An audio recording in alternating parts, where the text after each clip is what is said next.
verse 7 as our primary text for this morning's message in Psalm 78. The Bible says that they might set their hope in God and not forget the works of God, but keep His commandments. The title of our message this morning is, Don't Forget to Remember. Don't forget to remember. We are a forgetful people. Makalimutan nga naay Ginoo. Ako'y unang guilty, ana. You know, sometimes, dadon ta sa usa ka lugar nga kanibitang kaabunda. Makalimot ta sa Ginoo. Maayo imong panglawas. Maayo ang imong kabutang. Makalimot ta sa Ginoo. Pero karon mga kaigsunan nga gihubuan ta. Moogyud ta, moota atubangan sa Ginoo. That's the reality of us. Do not ever think nga labaw pa ta sa Ginoo, nga wa ta maginahanglan Ginoo. And I just thank the Lord that we are His children. For His promises in His word are for us, His children. And He will never leave us nor forsake us. But today, this is an act of remembering God. Thanksgiving is an act of remembering God in spite of the pain, in spite of the hurt, in spite of the confusion. We need to keep thanking God. Continue to thank God. In 1960 to 1966, the president of Turkey was so proud, President Cemal Gürsel. Tungod kay sila nakahimo sila Turkish nga auto. Di ba, Turkey is famous for their coffee. Turkish coffee. Lami ang kape sa Turkey. Nganong kibaw mga pastor, mo may ingon sa uban, katilaw nakawasad. Ako na lang tuhuan, kay sila may ga-review ana, kaning mga coffee, kaning mga hilig o kape. Pero lami ko ng Turkish coffee. Pero nakahimo sila mga kaigsunan og sakyanan for the first time.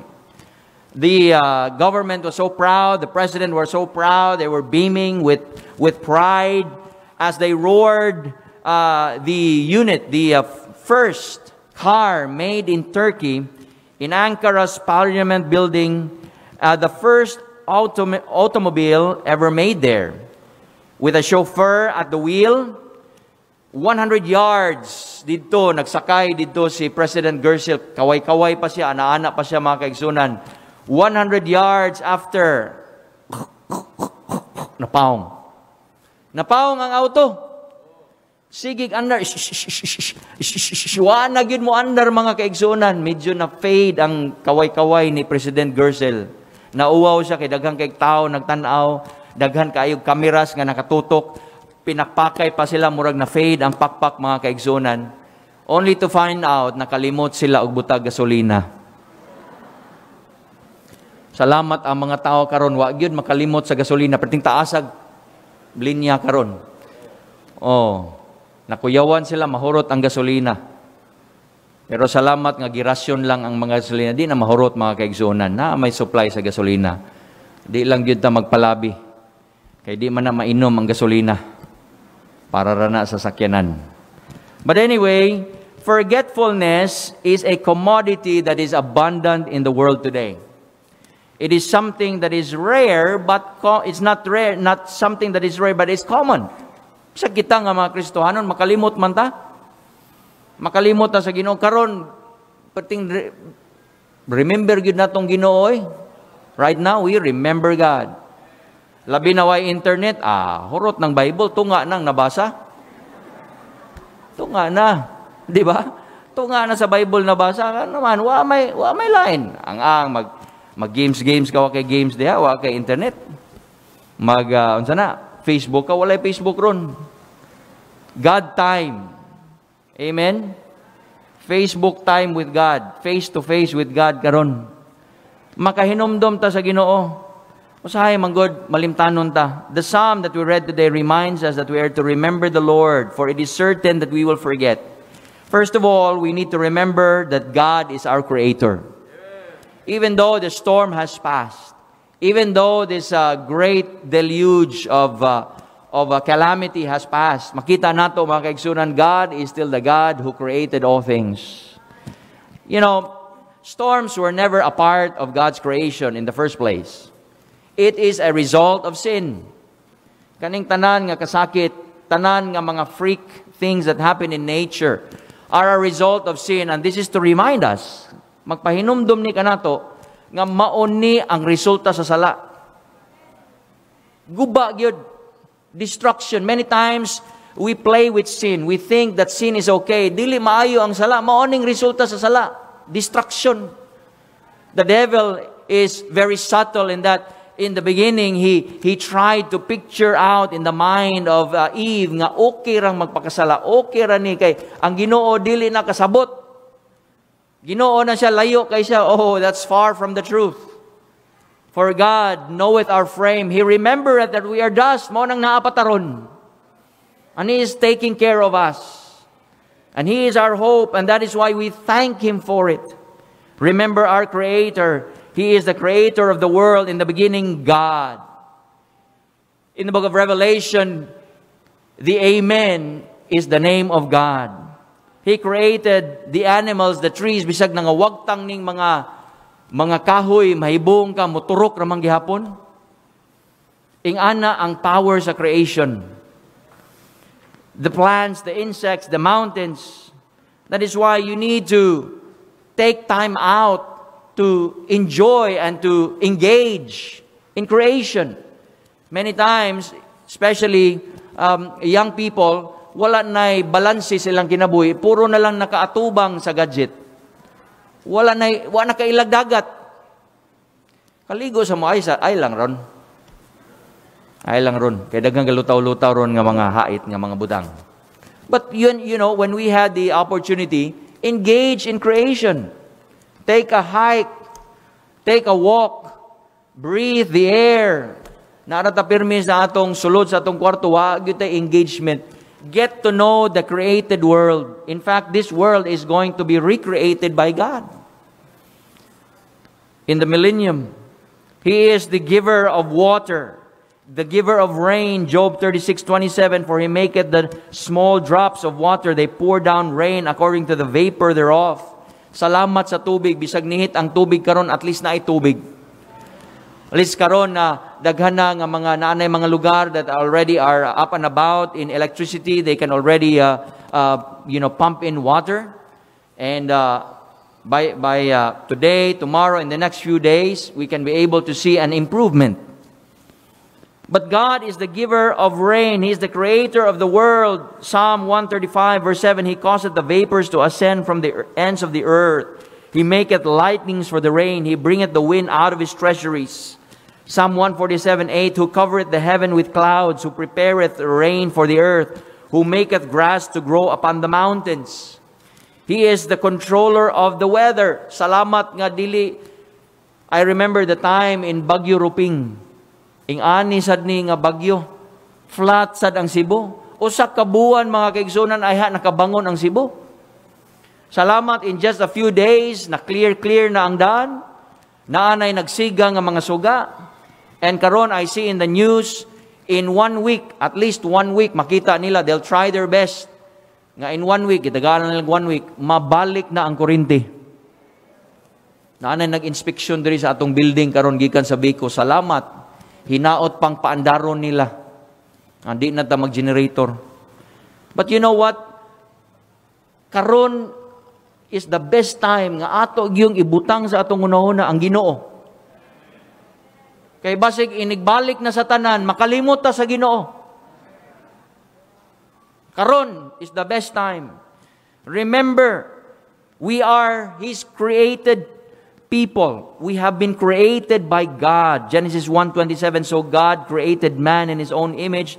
In the image of God created He him, male and female created He them. We are only created beings, but special of His creation. Nga naman, kita gihimo ta in the image of God. Of course, sin destroyed that image, and Jesus Christ is the restorer of that image. Romans 1:20, for the invisible things of Him from the creation of the world are clearly seen, being understood by the things that are made, even His eternal power and Godhead, so that they are without excuse. Because that when they knew God, they glorified Him not as God, neither were thankful, but became vain in their imaginations, and their foolish heart was darkened. Professing themselves to be wise, they became fools, and changed the glory of the uncorruptible God into an image made like to corruptible man, and to birds, and four-footed beasts, and creeping things. That is the situation in the world today. Ang ilang Ginoo naa sa papel, na ay imahe diha sa papel, kwarta. Usahay ang kwarta na ay mga mananap. Di ba? Mao na ang atong Diyos. Pero mga kaigsunan, sa pagkatinuod, ang tinuod nga Dios mo'y naghimo na to. Dili kita naghimo sa Dios. Ang Dios naghimo na to. Wherefore God also gave them up to uncleanness, to the lust of their own hearts. Dili baya mamugos ang Ginoo if you choose that kind of a life. God will give you up to that life. Sige, gusto ka na, sige, you're going to enjoy that life. And you're going to reap the fruits of that life. Usa ka adlaw, you're going to say, nganong maumani ang akong gisaligan, dili man di ay unlimited, kay ang Diyos ramay unlimited. Limitado ra ng kwarta, it is only limited to its value. 500, 1,000, maura na value nila. Pero ang Ginoo, unlimited sa iyang value. Who changed the truth of God into a lie and worship and serve the creature more than the Creator is blessed forever. Amen. I thank God we have the Bible. For in the Bible we have the truth. Remember God, our Creator. Appreciate creation. Secondly, we need to remember our Savior.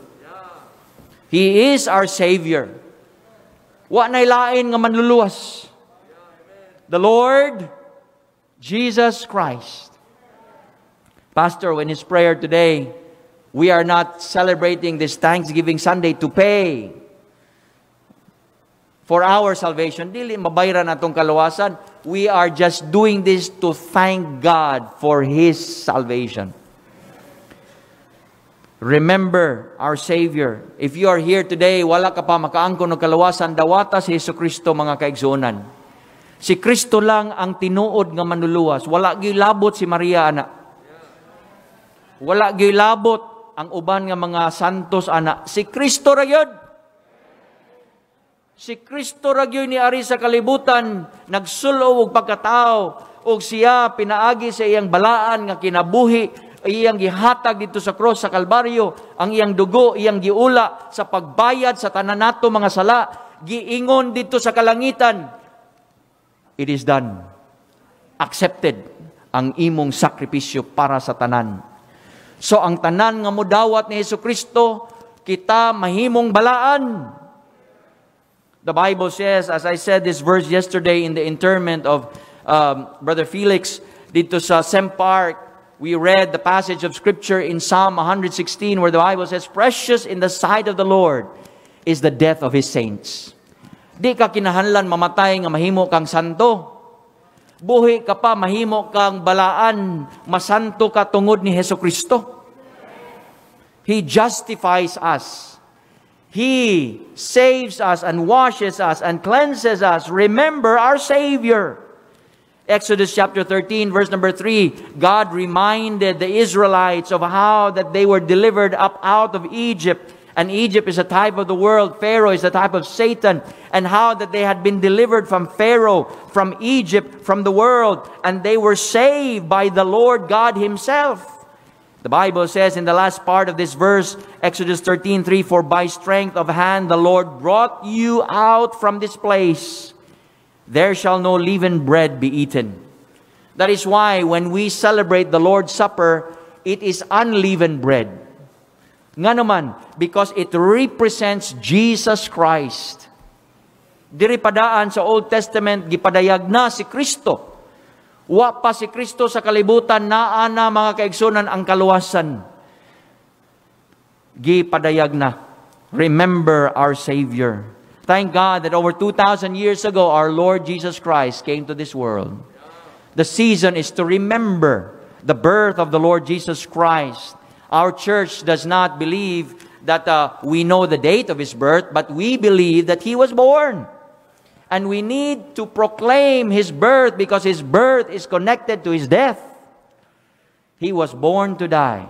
Gianunsyo mga ni kalangitan ng iyang pagkatao, mga kaigsunan. Kinahanglan atong ianunsyo sa kalibutan, mao ni ang focus sa atong season karon. Nilupad na noon ang atong tarpaulin dito, but we had a tarpaulin there. The reason for the season is Jesus. Remember your Creator. Remember your Savior. And number 3, remember your protector. Be assured of God's protection. And let us not worry about tomorrow.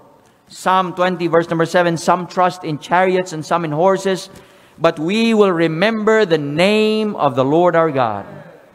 Psalm 18, verse number 2, the Lord is my rock and my fortress, my deliverer, my God, my strength, in whom I will trust, my buckler and the horn of my salvation, my high tower. He protects us in troubles and trials. Salamat nga taliwala sa bagyo, giprotektaan ta. Naiuban nato mga kaigsunan ang ilang mga balay gilupad, pero sila naaragid, wa sila gilupad. Salamat. Member nato dito sa Mabolo nga, nagampo siya mga kaigsunan, nagsugod na siya, o himo o balay niya, wapay atop. Pagkaugma mga kaigsunan, nanay atop sa iyang atubangan. Naingon siya, pastor, unsa man ni pastor, Brad, iuli ng atop, Brad. Kay dili na imo. Muingon unta siya, salamat Lord. Inko ayaw. Kay dili na imo, iuli. Tibok yung atop, kanang imo na lang yung itaod ba? Nahulog yun, blug. Perti kasiaw yun, kaning aning mga sitwasyon, perti kasiaw mga kaigsunan. Inko Brad, ayaw pasalamat sa Ginoo kay dili na imo. But ingon siya giprotektaan, pastor, kaming tanan sa akong pamilya. Psalm 32:7, thou art my hiding place, thou shalt preserve me from trouble, thou shalt compass me about with songs of deliverance. Deuteronomy 8:15, who led thee through that great and terrible wilderness. Di tabiyaan sa Ginoo. Bisag unsa ka wilderness, wala biyae sa Ginoo. Kani ganing mga Israelites, gahi pag-o. Di mamugahig ulo ba? Maayo man ta. Nag-Thanksgiving panganita ron. Pero sila sa una, bisag gahig o, gilid lang gihapon. Gilid lang gihapon. Wherein were fiery serpents and scorpions and drought, wherein there was no water, who brought thee forth water out of the rock of flint. 1 Corinthians 10:13, there hath no temptation taken you, but such as is common to man, but God is faithful, who will not suffer you to be tempted above that ye are able, but will with the temptation also make a way to escape, that ye may be able to bear it. God is strengthening us today. He is keeping us. The one figure in my mind that always goes back in my mind is the burning bush. Nagdilaab ang bush pero wa maugdaw. Moota mga kaigsuonan. Ang mga tao karon, kung wala sila Ginoo, walay paglaom. Let us show to them nga naatay paglaom diha ni Jesucristo. God protects us in troubles and trials. He is our protector. Remember, He protects us from being lost. He guides. Psalm 31:3, for thou art my rock, my fortress, therefore for thy name's sake lead me and guide me. 48 verse 14 of Psalm, for this is our God. For this God is our God forever and ever. He will be our guide even unto death. He will guide us. God guides us, not the horoscopes. Unsa man ka? Taurus? Virgo?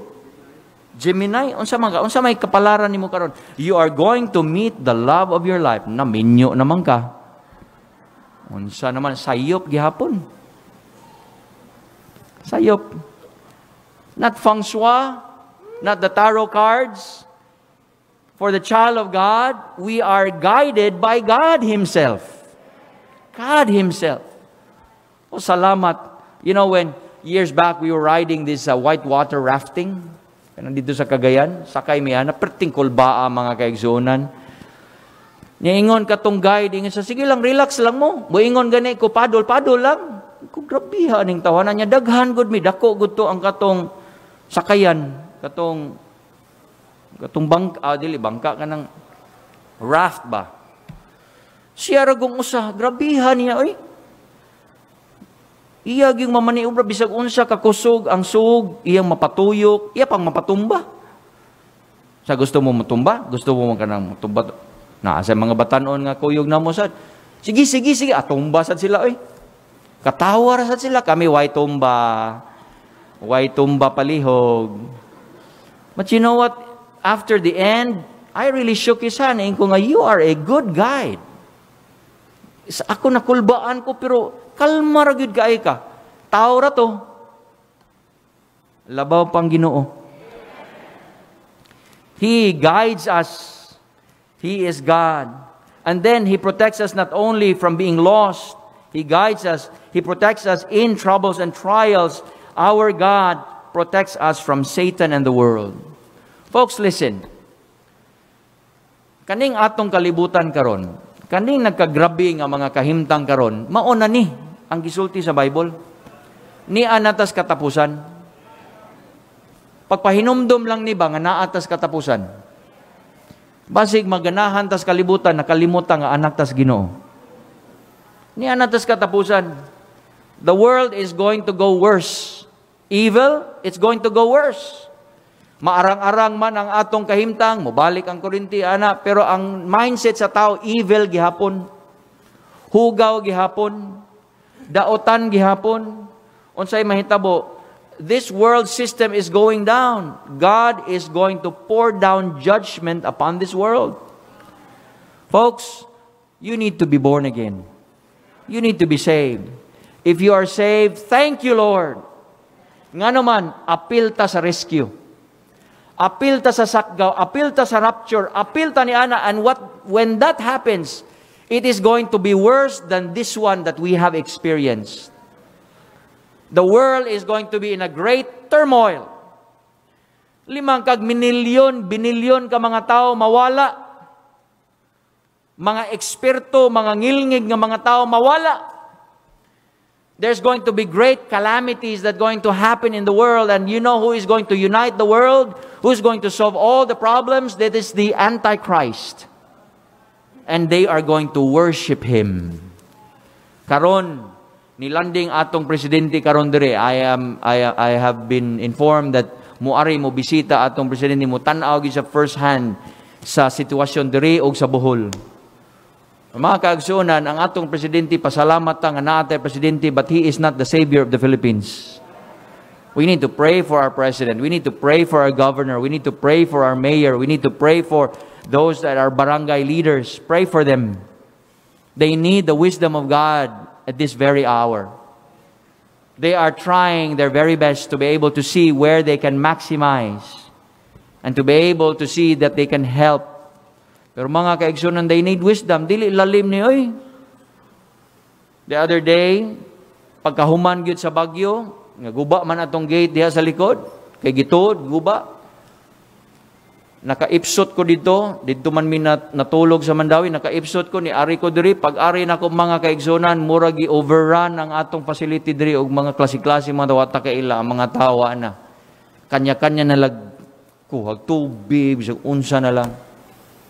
Wala. We have our facility was overrun. Salamat sa Ginoo mga kaigsunan. Ingko nga, Lord, dili ni angay awayon kay nagkinahanglan sa nislagtabang, pero ang ato sa mga tao diri wa kalihok.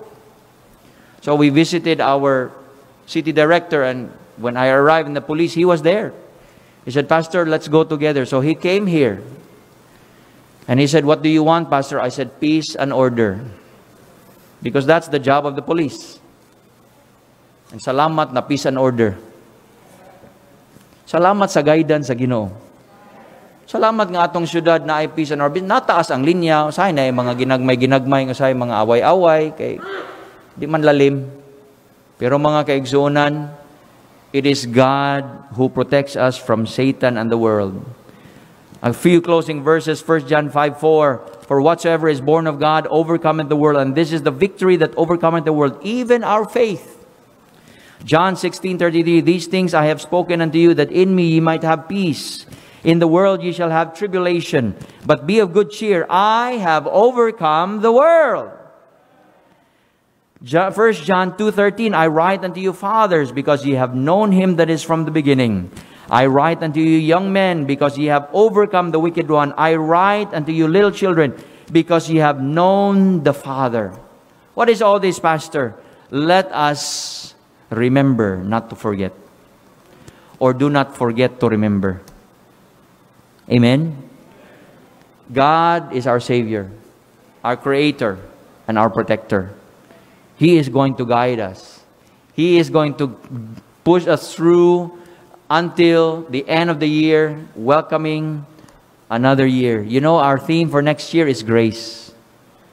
Panagyan po, Lord, ibubo taon imong grasya sa imong mga katawhan. Grasyahay imong mga katawhan aron kami mahimo siyang blessing sa uban.